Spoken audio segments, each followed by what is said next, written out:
Chapter 24. My present situation was one in which all voluntary thought was swallowed up and lost. I was hurried away by fury. Revenge alone endowed me with strength and composure. It moulded my feelings and allowed me to be calculating and calm at periods when otherwise delirium or death would have been my portion. My first resolution was to quit Geneva forever. My country, which when I was happy and beloved was dear to me, now in my adversity became hateful. I provided myself with a sum of money, together with a few jewels which had belonged to my mother, and departed. And now my wanderings began which are to cease but with life. I traversed a vast portion of the earth, and have endured all the hardships which travellers in deserts and barbarous countries are wont to meet. How I have lived I hardly know. Many times have I stretched my failing limbs upon the sandy plain and prayed for death, but revenge kept me alive. I dare not die and leave my adversary in being. When I quitted Geneva, my first labour was to gain some clue by which I might trace the steps of my fiendish enemy. But my plan was unsettled, and I wandered many hours around the confines of the town, uncertain what path I should pursue. As night approached, I found myself at the entrance of the cemetery where William, Elizabeth, and my father reposed. I entered it, and approached the tomb which marked their graves. Everything was silent except the leaves of the trees, which were gently agitated by the wind. The night was nearly dark, and the scene would have been solemn and affecting even to an uninterested observer. The spirits of the departed seemed to flit around and to cast a shadow, which was felt but not seen, around the head of the mourner. The deep grief which this scene had at first excited quickly gave way to rage and despair. They were dead, and I lived. Their murderer also lived, and to destroy him I must drag out my weary existence. I knelt on the grass and kissed the earth, and with quivering lips exclaimed, "By the sacred earth on which I kneel, by the shades that wander near me, by the deep and eternal grief that I feel, I swear, and by thee, O night, and the spirits that preside over thee, to pursue the demon who caused this misery, until he or I shall perish in mortal conflict. For this purpose I will preserve my life. To execute this dear revenge will I again behold the sun, and tread the green herbage of earth, which otherwise would vanish from my eyes forever. And I call on you, spirits of the dead, and on you, wandering ministers of vengeance, to aid and conduct me in my work. Let the cursed and hellish monster drink deep of agony. Let him feel the despair that now torments me." I had begun my adjuration with solemnity and an awe which almost assured me that the shades of my murdered friends heard and approved my devotion. But the furies possessed me as I concluded, and rage choked my utterance. I was answered through the stillness of night by a loud and fiendish laugh. It rang on my ears long and heavily. The mountains re-echoed it, and I felt as if all hell surrounded me with mockery and laughter. Surely in that moment I should have been possessed by frenzy and have destroyed my miserable existence, but that my vow was heard and that I was reserved for vengeance. The laughter died away, when a well-known and abhorred voice, apparently close to my ear, addressed me in an audible whisper.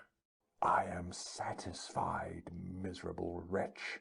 You have determined to live, and I am satisfied."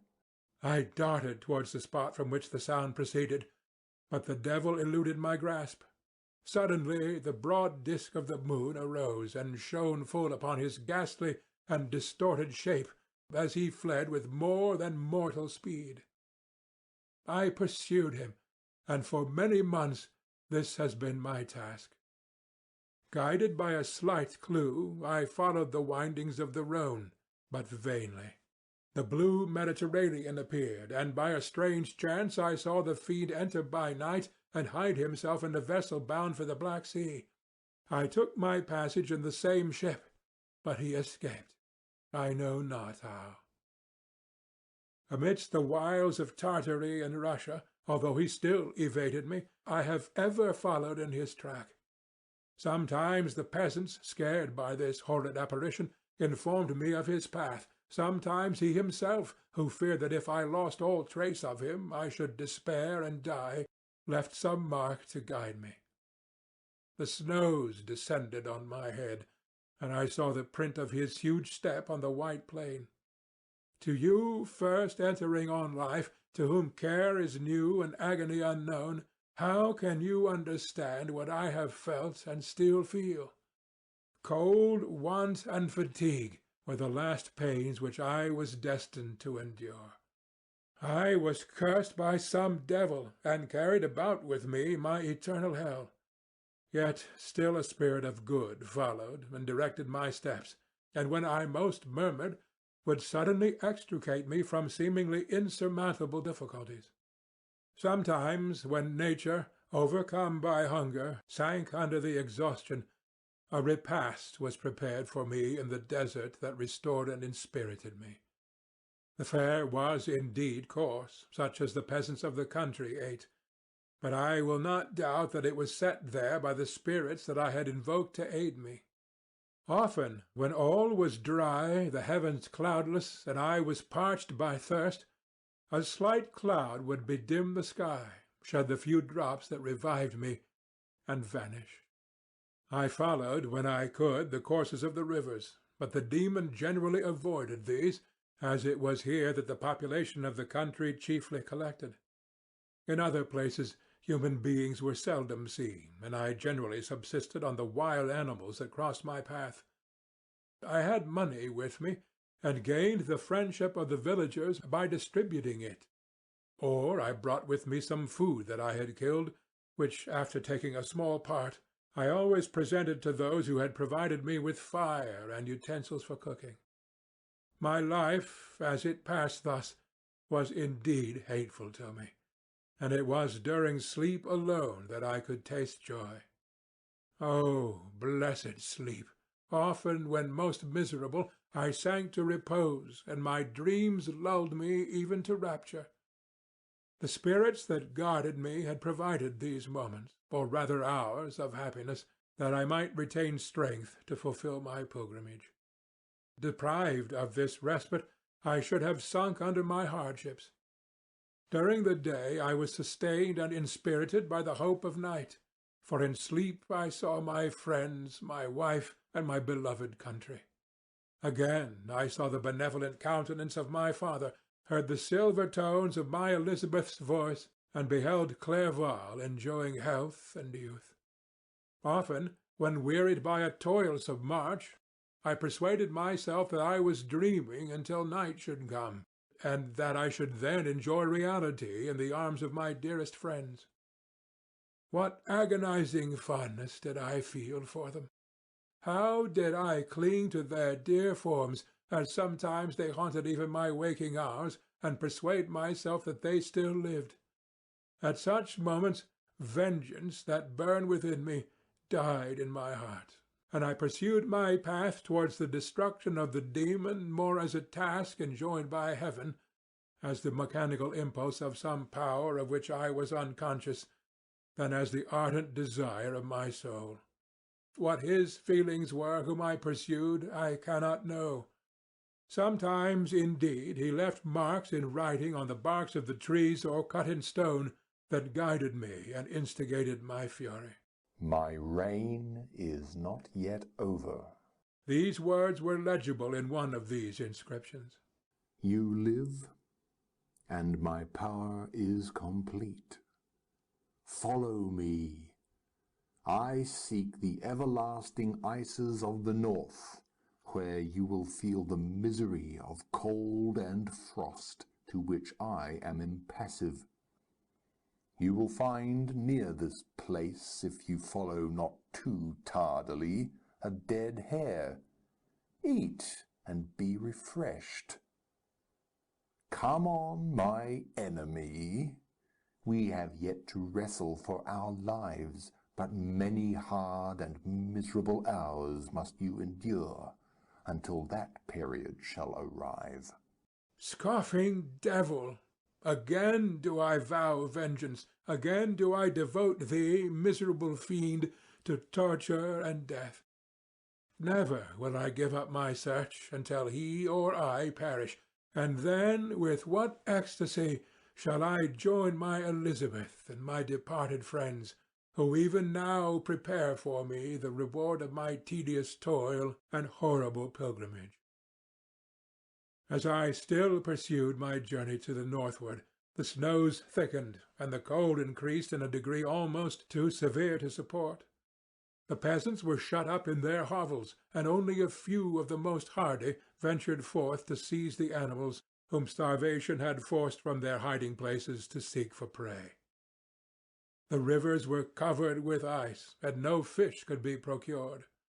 And thus I was cut off from my chief article of maintenance.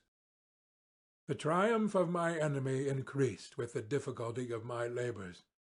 One inscription that he left was in these words: Prepare. Your toils only begin. Wrap yourself in furs and provide food, for we shall soon enter upon a journey where your sufferings will satisfy my everlasting hatred. My courage and perseverance were invigorated by these scoffing words. I resolved not to fail in my purpose, and calling on heaven to support me, I continued with unabated fervour to traverse immense deserts until the ocean appeared at a distance and formed the utmost boundary of the horizon. Oh, how unlike it was to the blue seasons of the south! Covered with ice, it was only to be distinguished from land by its superior wildness and ruggedness. The Greeks wept for joy when they beheld the Mediterranean from the hills of Asia, and hailed with rapture the boundary of their toils. I did not weep, but I knelt down, and with a full heart thanked my guiding spirit for conducting me in safety to the place where I hoped, notwithstanding my adversary's gibe, to meet and grapple with him. Some weeks before this period I had procured a sledge and dogs, and thus traversed the snows with inconceivable speed. I know not whether the fiend possessed the same advantages, but I found that, as before I had daily lost ground in the pursuit, I now gained on him, so much so that when I first saw the ocean he was but 1 day's journey in advance, and I hoped to intercept him before he should reach the beach. With new courage, therefore, I pressed on, and in 2 days arrived at the wretched hamlet on the seashore.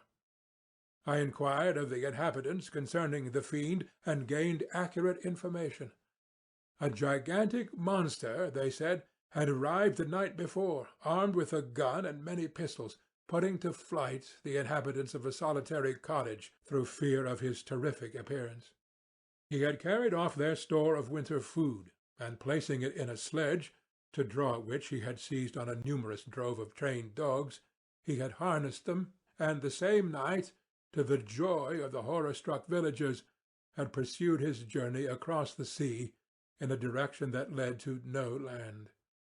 And they conjectured that he must speedily be destroyed by the breaking of ice, or frozen by the eternal frosts.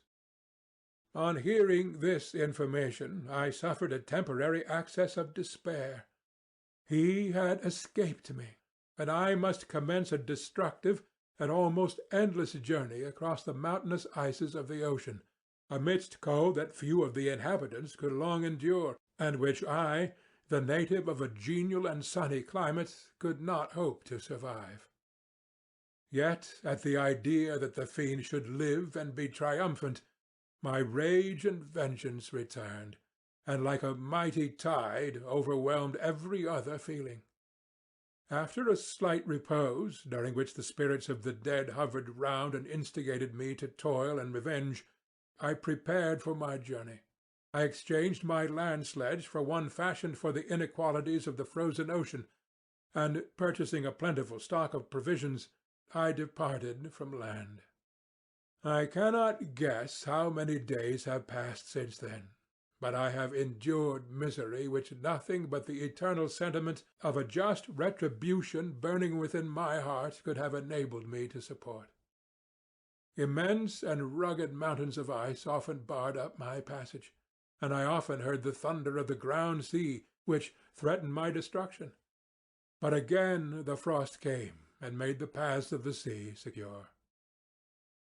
By the quantity of provision which I had consumed, I should guess that I had passed 3 weeks in this journey, and the continual protraction of hope returning back upon the heart often wrung bitter drops of despondency and grief from my eyes.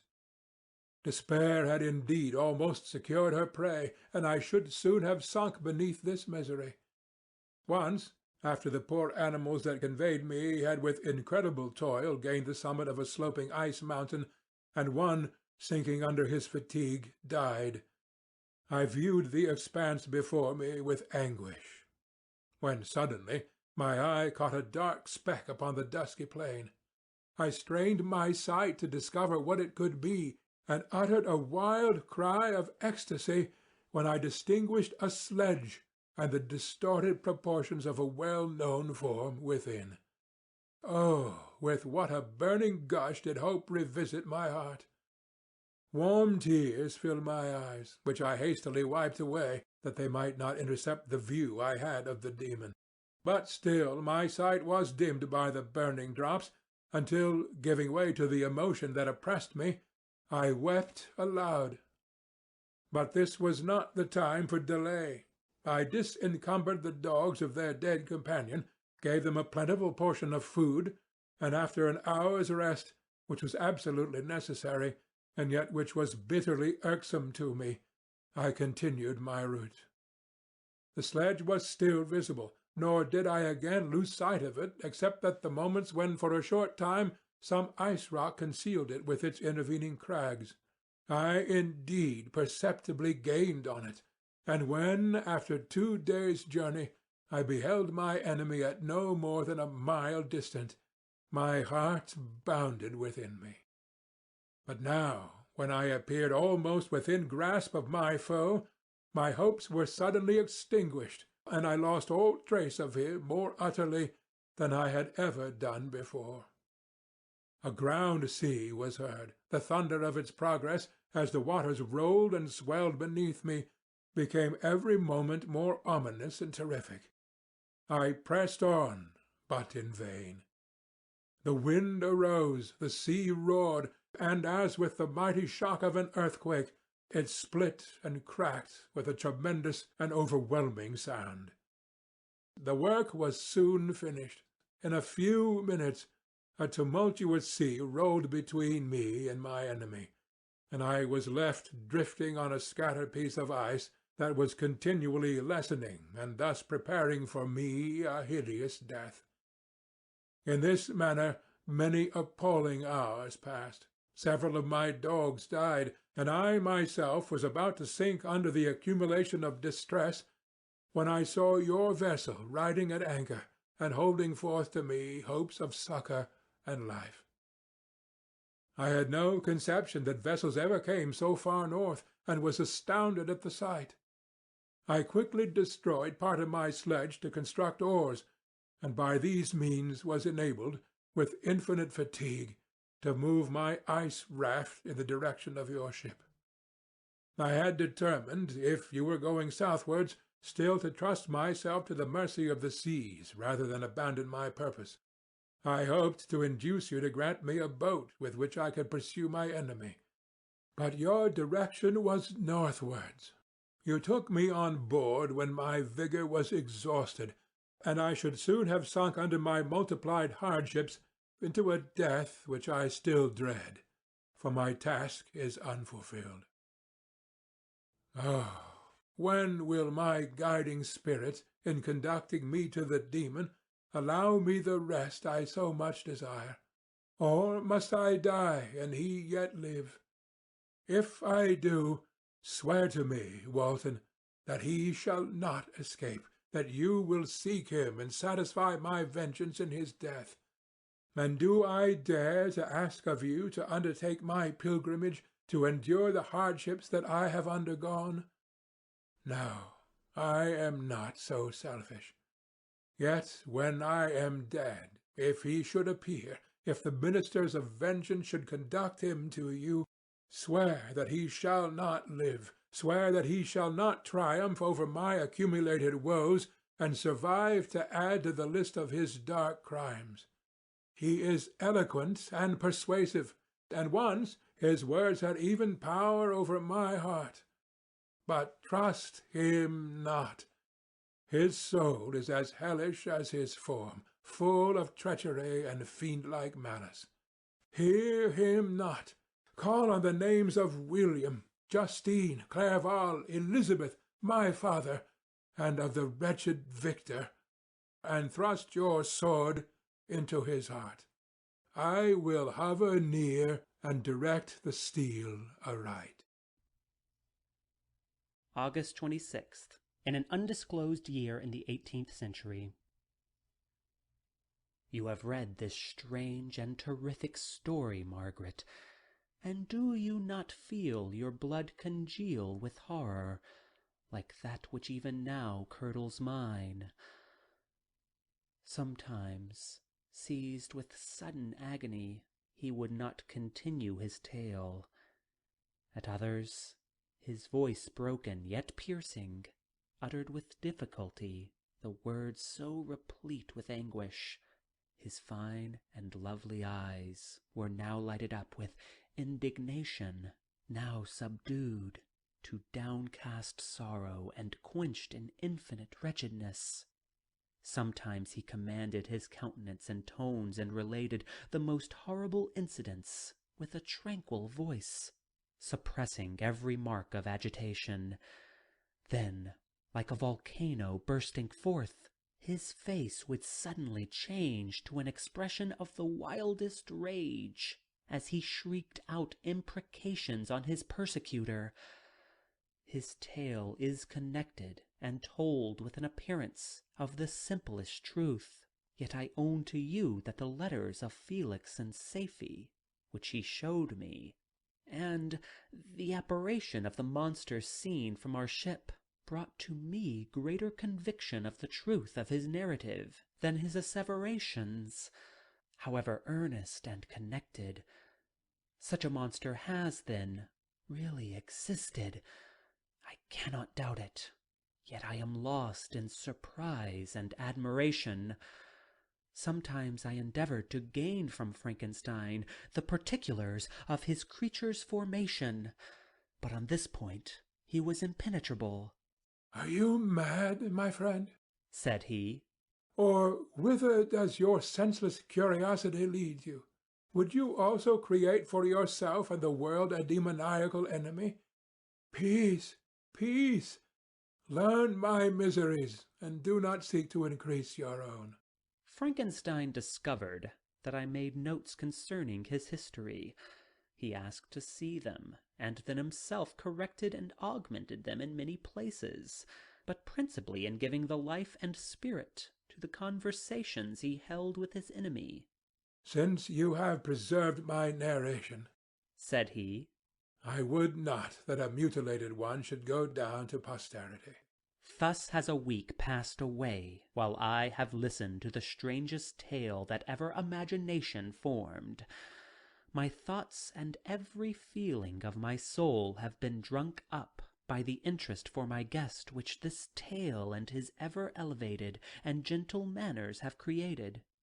I wish to soothe him, yet can I counsel one so infinitely miserable, so destitute of every hope of consolation, to live? Oh, no! The only joy that he can now know will be when he composes his shattered spirit to peace and death. Yet He enjoys one comfort, the offspring of solitude and delirium. He believes that when in dreams he holds converse with his friends, and derives from that communication consolation for his miseries, or excitements to his vengeance. That they are not the creations of his fancy, but the beings themselves who visit him from the regions of a remote world.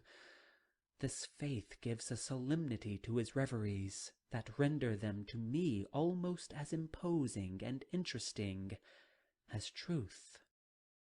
Our conversations are not always confined to his own history and misfortunes. On every point of general literature he displays unbounded knowledge and quick and piercing apprehension. His eloquence is forcible and touching, nor can I hear him when he relates a pathetic incident or endeavors to move the passions of pity or love without tears. Oh, what a glorious creature must he have been in the days of his prosperity, when he is thus noble and godlike in ruin. He seems to feel his own worth and the greatness of his fall. "When younger," said he, "I believed myself destined for some great enterprise. My feelings were profound, but I possessed a coolness of judgment that fitted me for illustrious achievements. This sentiment of the worth of my nature supported me when others would have been oppressed, for I deemed it criminal to throw away in useless grief those talents that might be useful to my fellow creatures. When I reflected on the work I had completed, no less a one than the creation of a sensitive and rational animal, I could not rank myself with the herd of common projectors. But this thought, which supported me in the commencement of my career, now serves only to plunge me lower in the dust. All my speculations and hopes are as nothing, and like the archangel who aspired to omnipotence, I am chained in an eternal hell. My imagination was vivid, yet my powers of analysis and application were intense. By the union of these qualities, I conceived the idea and executed the creation of a man. Even now I can recollect without passion my reveries while the work was incomplete. I trod heaven in my thoughts, now exulting in my powers, now burning from the idea of their effects. From my infancy I was imbued with high hopes and a lofty ambition. But how am I sunk! Oh, my friend, if you had known me as I once was, you would not recognize me in this state of degradation. Despondency rarely visited my heart. A high destiny seemed to bear on me, until I fell, never, never again to rise. Must I then lose this admirable being? I have longed for a friend. I have sought one who would sympathize with and love me. Behold, on these desert seas I have found such a one, but I fear I have gained him only to know his value and lose him. I would reconcile him to life, but he repulses the idea. "I thank you, Walton," he said, "for your kind intentions towards so miserable a wretch. But when you speak of new ties and fresh affections, think you that any can replace those who are gone? Can any man be to me as Clerval was, or any woman another Elizabeth? Even where the affections are not strongly moved by any superior excellence, the companions of our childhood always possess a certain power over our minds which hardly any later friend can obtain. They know our infantine dispositions, which, however they may be afterwards modified, are never eradicated, and they can judge of our actions with more certain conclusions as to the integrity of our motives.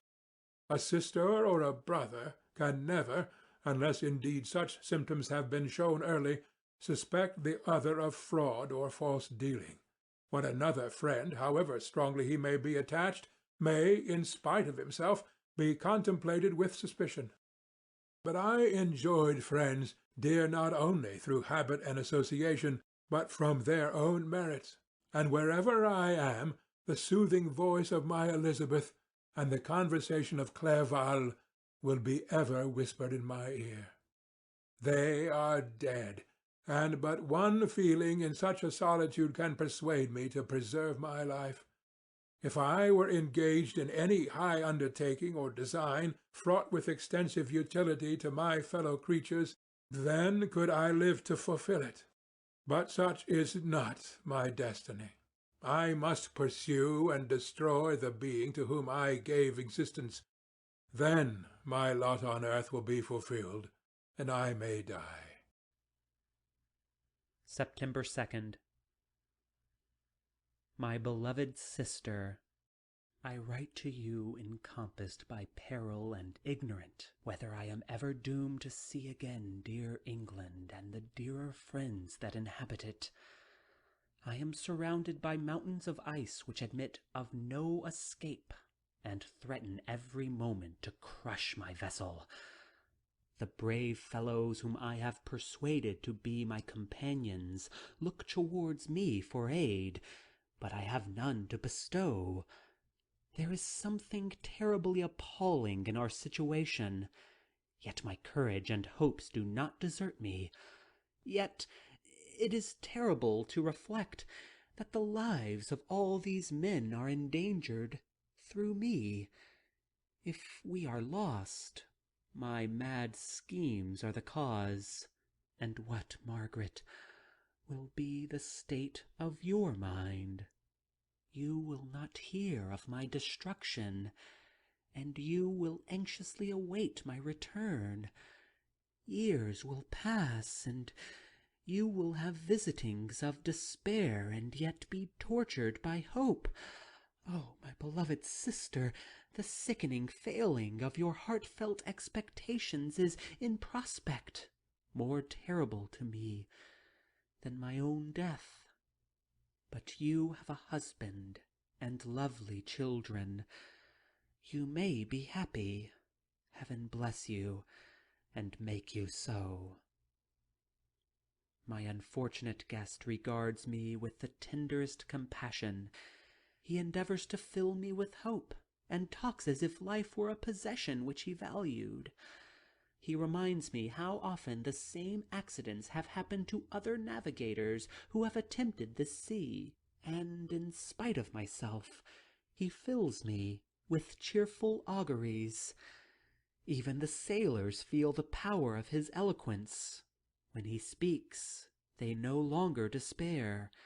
He rouses their energies, and while they hear his voice, they believe these vast mountains of ice are molehills which will vanish before the resolutions of man. These feelings are transitory. Each day of expectation delayed fills them with fear, and I almost dread a mutiny caused by this despair. September 5th. A scene has just passed of such uncommon interest that, although it is highly probable that these papers may never reach you, yet I cannot forbear recording it. We are still surrounded by mountains of ice, still in imminent danger of being crushed in their conflict. The cold is excessive, and many of my unfortunate comrades have already found a grave amidst this scene of desolation. Frankenstein has daily declined in health. A feverish fire still glimmers in his eyes, but he is exhausted, and when suddenly roused to any exertion, he speedily sinks into apparent lifelessness.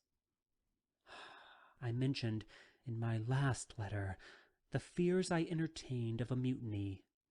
This morning, as I sat watching the wan countenance of my friend, his eyes half closed, and his limbs hanging listlessly, I was roused by half a dozen of the sailors, who demanded admission into the cabin. They entered, and their leader addressed me. He told me that he and his companions had been chosen by the other sailors to come in deputation to me, to make me a requisition, which, in justice, I could not refuse. We were immured in ice, and should probably never escape.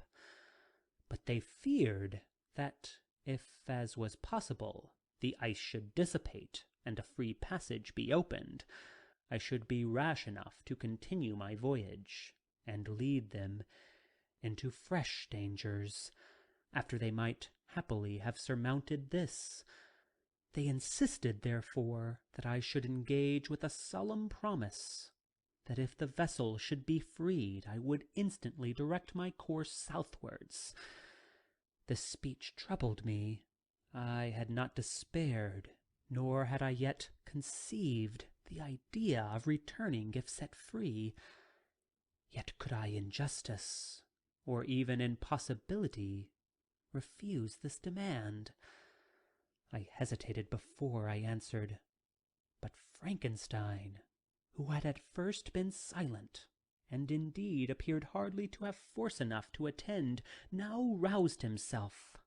His eyes sparkled, and his cheeks flushed with momentary vigor. Turning towards the men, he said, "What do you mean? What do you demand of your captain?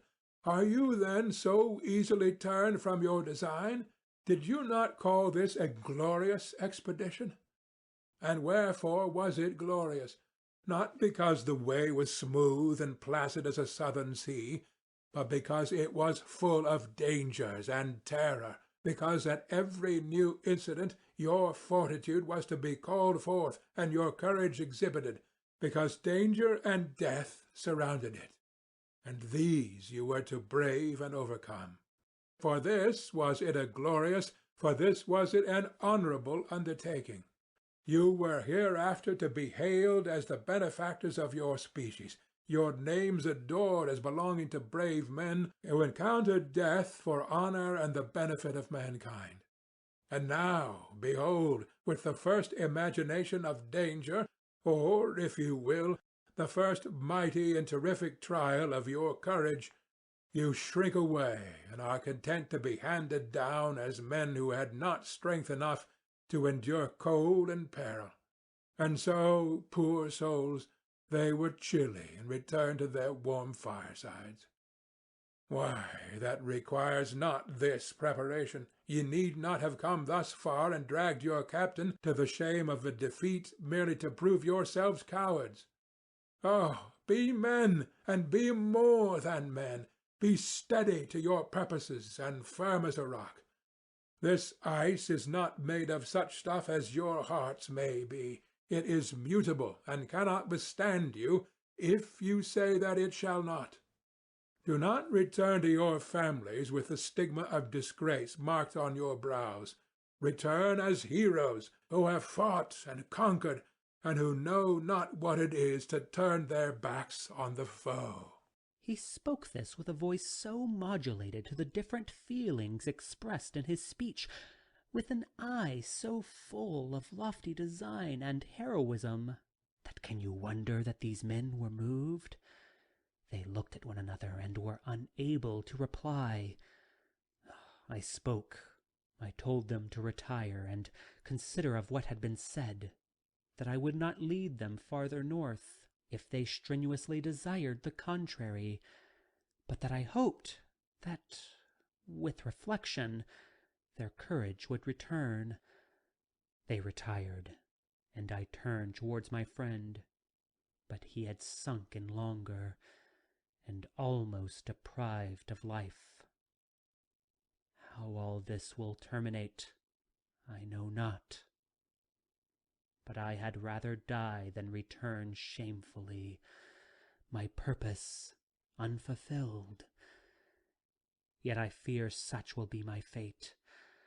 The men, unsupported by ideas of glory and honor, can never willingly continue to endure their present hardships. September 7th. The die is cast. I have consented to return if we are not destroyed. Thus are my hopes blasted by cowardice and indecision. I come back ignorant and disappointed.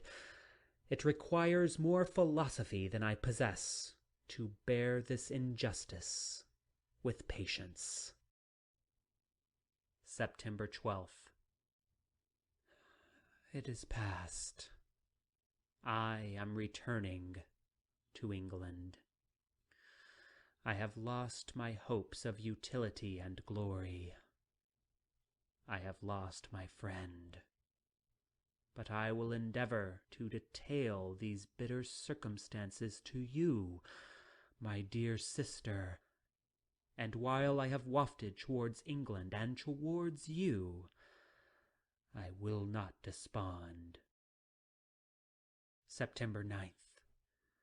The ice began to move, and roarings like thunder were heard at a distance, as the island split and cracked in every direction. We were in the most imminent peril, but as we could only remain passive, my chief attention was occupied by my most unfortunate guest, whose illness increased in such a degree that he was entirely confined to his bed. The ice cracked behind us and was driven with force towards the north. The breeze sprang from the west, and on the 11th the passage towards the south became perfectly free. When the sailors saw this, and that their return to their native country was apparently assured, a shout of tumultuous joy broke from them, loud and long continued. Frankenstein, who was dozing, awoke and asked the cause of the tumult. "They shout," I said, "because they will soon return to England." Do you then really return? Oh, alas, yes. I cannot withstand their demands. I cannot lead them unwillingly to danger, and I must return. Do so if you will, but I will not. You may give up your purpose, but mine is assigned to me by heaven, and I dare not. I am weak, but surely the spirits who assist my vengeance will endow me with sufficient strength. Saying this, he endeavored to spring from the bed, but the exertion was too great for him. He fell back and fainted. It was long before he was restored, and I often thought that life was entirely extinct. At length he opened his eyes. He breathed with difficulty, and was unable to speak. The surgeon gave him a composing draught, and ordered us to leave him undisturbed. In the meantime he told me that my friend had certainly not many hours to live. His sentence was pronounced, and I could only grieve and be patient. I sat by his bed, watching him. His eyes were closed, and I thought he slept. But presently he came to me in a feeble voice, and bidding me come near, said, Alas, the strength I relied on is gone. I feel that I shall soon die, and he, my enemy and persecutor, may still be in being. Think not, Walton, that in the last moments of my existence I feel that burning hatred and ardent desire of revenge I once expressed. But I feel myself justified in desiring the death of my adversary. During these last days I have been occupied in examining my past conduct, nor do I find it blamable. In a fit of enthusiastic madness, I created a rational creature, and was bound towards him to assure, as far as was in my power, his happiness and well-being. This was my duty, but there was another still paramount to that. My duties towards the beings of my own species had greater claims to my attention, because they included a greater proportion of happiness or misery. Urged by this view, I refused, and I did right in refusing, to create a companion for the first creature. He showed unparalleled malignity and selfishness in evil. He destroyed my friends. He devoted to destruction beings who possessed exquisite sensations, happiness, and wisdom. Nor do I know where this thirst of vengeance may end. Miserable himself, that he may render no other wretched, he ought to die. The task of his destruction was mine, but I have failed. When actuated by selfish and vicious motives, I asked you to undertake my unfinished work, and I renew this request now, when I am only induced by reason and virtue. Yet I cannot ask you to renounce your country and friends to fulfill this task, and now that you are returning to England, you will have little chance of meeting with him. But the consideration of these points, and the well-balancing of what you may esteem your duties, I leave to you. My judgment and ideas are already disturbed by near approach of death. I dare not ask you to do what I think right, for I may still be misled by passion. That he should live to be an instrument of mischief disturbs me. In other respects, this hour, when I momentarily expect my release, is the only happy one which I have enjoyed for several years. The forms of the beloved dead flit before me, and I hasten to their arms. Farewell, Walton. Seek happiness in tranquillity and avoid ambition, even if it be only the apparently innocent one of distinguishing yourself in science and discoveries. Yet, why do I say this? I have myself been blasted in these hopes, yet another may succeed. His voice became fainter as he spoke, and at length, exhausted by his effort, he sank into silence. About half an hour afterwards, he attempted again to speak, but was unable. He pressed my hand feebly, and his eyes closed forever, while the iridation of a gentle smile passed away from his lips. Margaret, what comment can I make on the untimely extinction of this glorious spirit? What can I say that will enable you to understand the depth of my sorrow?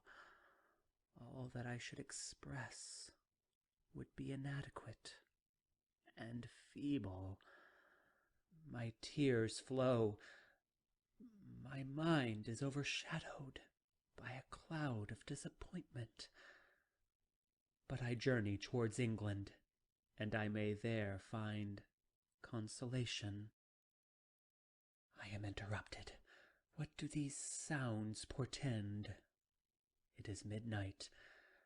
The breeze blows fairly, and the watch on deck scarcely stir. Again there is a sound as of a human voice, but hoarser. It comes from the cabin where the remains of Frankenstein still lie. I must arise and examine. Good night, my sister. Great God! What a scene has just taken place! I am yet dizzy with the remembrance of it. I hardly know whether I shall have the power to detail it. Yet the tale which I have recorded would be incomplete without this final and wonderful catastrophe.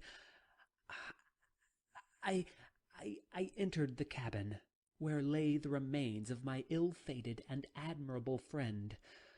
Over him hung a form which I cannot find words to describe. Gigantic in stature, yet uncouth and distorted in its proportions.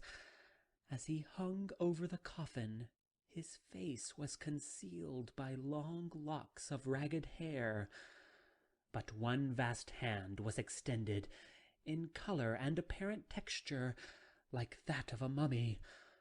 When he heard the sound of my approach, he ceased to utter exclamations of grief and horror, and sprung towards the window. Never did I behold a vision so horrible as his face, of such loathsome yet appalling hideousness. I shut my eyes involuntarily and endeavored to recollect what were my duties with regard to this destroyer. I called on him to stay. He paused, looking on me with wonder, and again turning towards the lifeless form of this creature, he seemed to forget my presence, and every feature and gesture seemed instigated by the wildest rage of some uncontrollable passion. "That is also my victim," he exclaimed. "In his murder my crimes are consummated. The miserable series of my being is wound to its close. O Frankenstein, generous and self-devoted being, what does it avail that I now ask thee to pardon me? I, who irretrievably destroyed thee by destroying all thou lovest. Alas, he is cold, he cannot answer me." His voice seemed suffocated, and my first impulses, which had suggested to me the duty of obeying the dying request of my friend in destroying his enemy, were now suspended by a mixture of curiosity and compassion. I approached this tremendous being. I dared not again raise my eyes to his face. There was something so scaring and unearthly in his ugliness. I attempted to speak, but the words died away on my lips. The monster continued to utter wild and incoherent self-reproaches. At length I gathered resolution to address him, in a pause of the tempest of his passion. "Your repentance," I said, "is now superfluous. If you had listened to the voice of conscience and heeded the stings of remorse before you had urged your diabolical vengeance to this extremity, Frankenstein would have lived." "And do you dream?" said the demon. "Do you think that I was then dead to agony and remorse? He continued, pointing to the corpse, he suffered not in the consummation of the deed. Oh, not the 10,000th portion of the anguish that was mine during the lingering detail of its execution. A frightful selfishness hurried me on while my heart was poisoned with remorse. Think you that the groans of Clerval were music to my ears?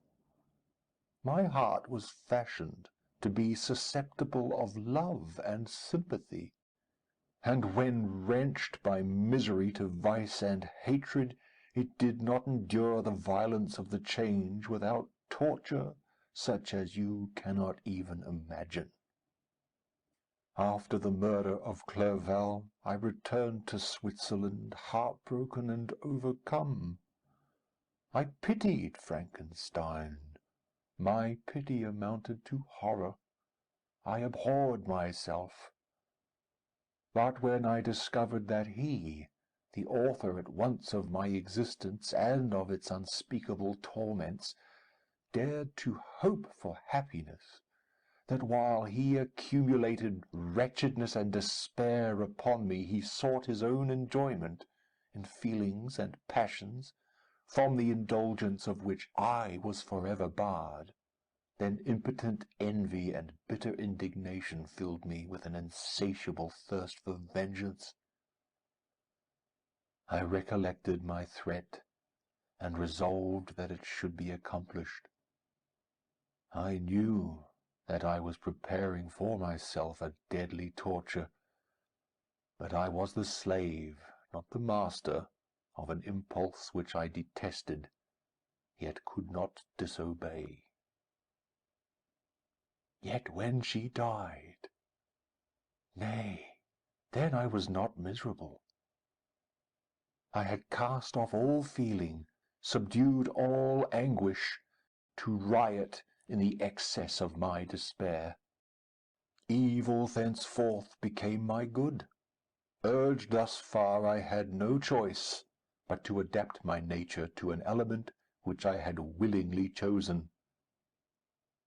The completion of my demoniacal design became an insatiable passion. And now it is ended. There is my last victim.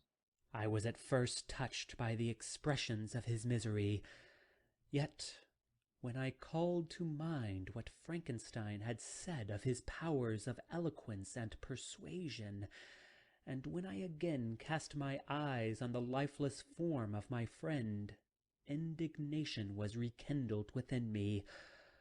"Wretch," I said, "it is well that you have come here to whine over the desolation that you have made. You throw a torch into a pile of buildings, and when they are consumed, you sit among the ruins and lament the fall. Hypocritical fiend! If he whom you mourn still lived, still would he be the object. Again would he become the prey of your accursed vengeance. It is not pity that you feel. You lament only because the victim of your malignity is withdrawn from your power." Oh, it is not thus, not thus, interrupted the being.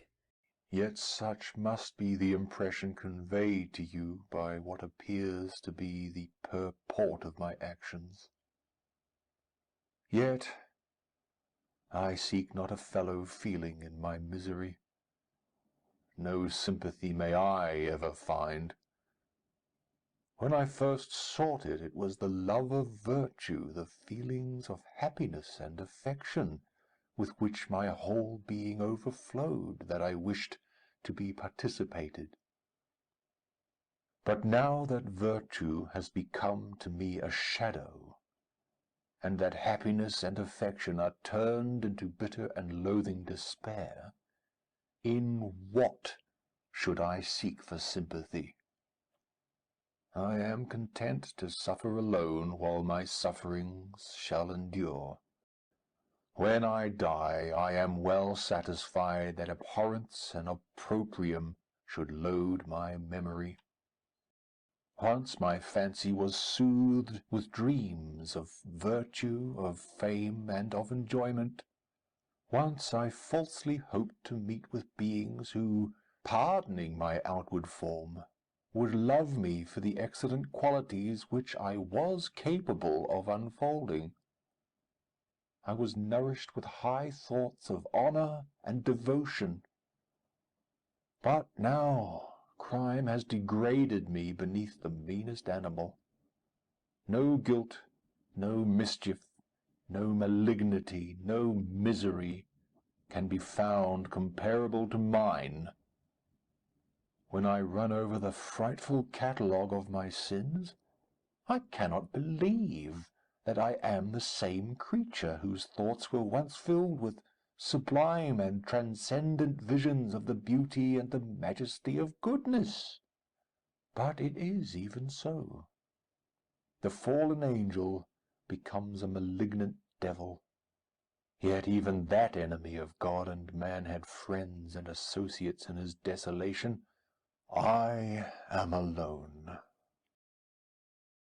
You, who call Frankenstein your friend, seem to have a knowledge of my crimes and his misfortunes.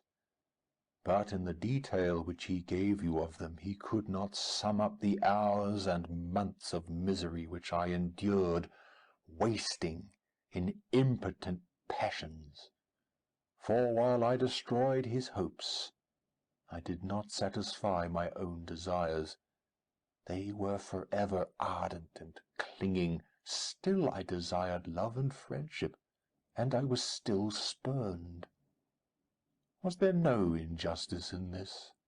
Am I to be thought the only criminal when all humankind sinned against me? Why do you not hate Felix, who drove his friend from his door with contumely? Why do you not execrate the rustic who sought to destroy the Saviour of his child?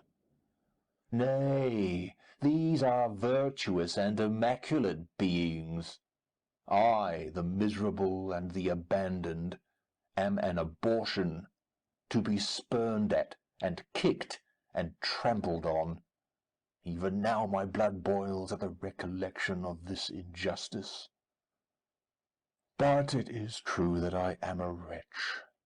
I have murdered the lovely and the helpless. I have strangled the innocent as they slept, and grasped to death his throat who never injured me or any other living thing. I have devoted my Creator, the select specimen of all that is worthy of love and admiration among men, to misery. I have pursued him even to that irremediable ruin. There he lies, white and cold in death. You hate me, but your abhorrence cannot equal that with which I regard myself. I look on the hands which executed the deed.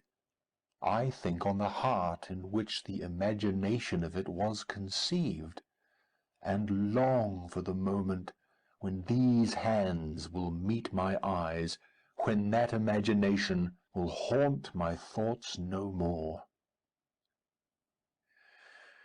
Fear not that I shall be the instrument of future mischief. My work is nearly complete. Neither yours nor any man's death is needed to consummate the series of my being and accomplish that which must be done, but it requires my own.